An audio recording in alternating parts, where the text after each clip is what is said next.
Это программа «Между тем», и я, Дмитрий Аргунов, говорю вам здравствуйте.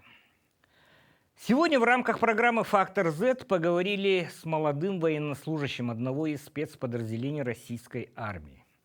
Знаете, я ожидал увидеть и услышать некого человека в футляре, неспособного, возможно, выйти за поставленные рамки.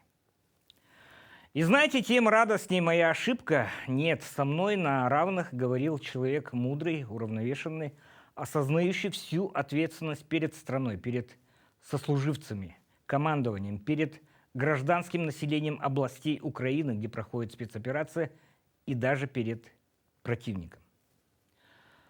Насколько бы ожесточенными ни были бои, всегда помнили, мирняк ни в чем не виноват, и даже ценой своих жизней старались не наносить урон гражданскому населению, говорил он.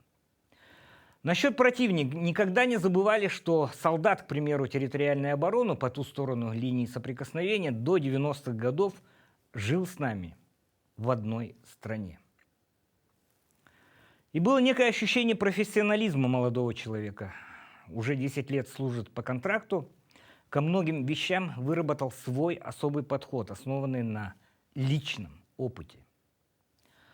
Олег, назовем его так, не преминул воспользоваться случаями, дал очень дельные советы для добровольцев и мобилизованных.